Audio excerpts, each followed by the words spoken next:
For decades, California real estate has been treated like gold. It was this untouchable asset that just seemed to defy gravity. But according to our source material today, that foundation isn't just cracking. In some places, it's completely crumbling. We're going to explore the pretty shocking claim that for some California cities, this isn't just a market cooldown, it's a total freefall. Okay, let's get into the story of how the California dream turned into a financial nightmare for so many. So, we've all heard the myth, right? It's been the mantra for generations. California real estate only goes up. But the reality that our source material presents paints a completely different picture. It's the story of a really brutal market correction, where home values in certain areas have practically vanished into thin air. So the question is, just how bad has it gotten? Just look at this number for a second. Negative 55%. That's the supposed price drop for some condos in downtown San Francisco from their peak. A number like that isn't a dip. It's not a correction. That, my friends, is a collapse. And believe me, it is not happening in a vacuum. It's being driven by a perfect storm of powerful forces. So, what on earth is causing this? Well, the source argues it's not just one thing. It's a perfect economic storm. We're talking about three massive headwinds all converging on the market at the exact same time, and it's created this uniquely destructive situation. All right, let's break this down. First up, you've got the tech implosion. We're talking tens of thousands of really high-paying jobs, just gone. Then there's the big reversal of remote work, which is yanking away the freedom that let people live in some of those farther out suburbs. And finally, you've got this relentless squeeze from high interest rates and inflation that just won't seem to quit, absolutely crushing affordability for everyone. Let's use San Francisco as a case study here to see how this all played out. This timeline really shows you just how fast everything went south. You see that dizzying peak back in 2021, then the catalyst hits, major tech layoffs, and then, well, you see the result. A truly stunning drop in value just a few years later.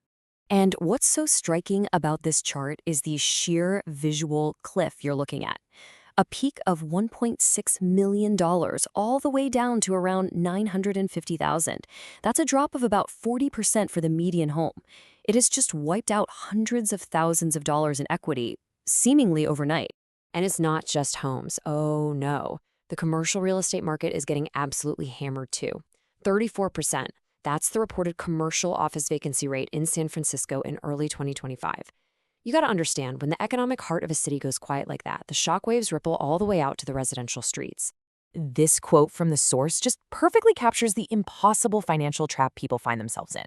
I mean, can you imagine? Your home's value has cratered, but you are still getting a tax bill based on its absolute peak price. You're literally paying for a ghost. But as devastating as this economic storm is, it's only part of the story. See, there's another equally powerful force at play here, the insurance crisis. And this isn't about market speculation or interest rates.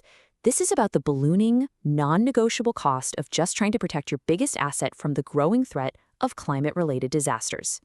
Okay, put yourself in a homeowner's shoes for a second. Your property value is plummeting, and now your insurance company is literally fleeing the state. Why? Well, because years of devastating wildfires and new risk models have made insuring California homes a losing bet for them. Then you have FEMA redrawing flood maps, surprising homeowners with brand new high-risk designations. And all of a sudden, your dream home is a massive liability.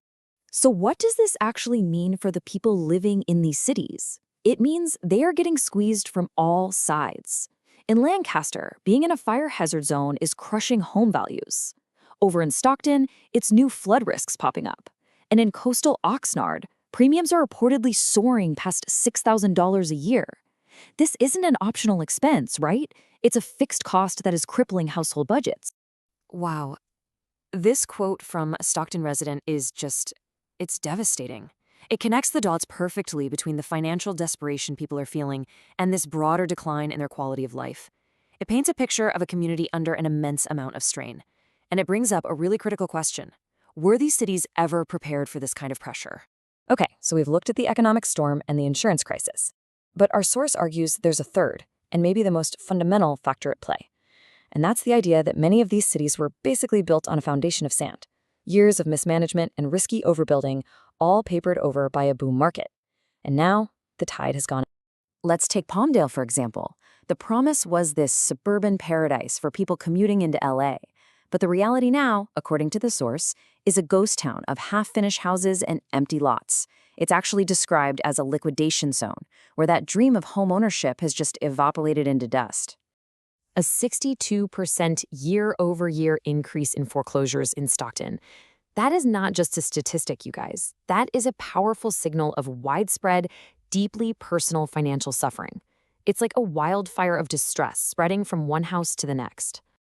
And if you look at the history of these specific cities, you start to see a pattern emerge. They've been in financial trouble before. A junk credit rating, like the one Vallejo has, basically means that lenders see the entire city as a high-risk investment. That makes it way harder and more expensive to fund basic services. So this history of instability means they are just far less equipped to handle a new crisis. I mean, can you even believe this? This anecdote from Vallejo is just a stunning example of people completely giving up. When moving to another state to gamble seems like a better financial bet than paying your mortgage, that tells you everything you need to know about the total collapse of homeowner confidence. So, after hearing all this, what's the big takeaway? How do you protect yourself? Well, our source material essentially provides us with a set of warning signs. Think of it like a financial warning flare system to spot in any market that might be on the brink of something similar.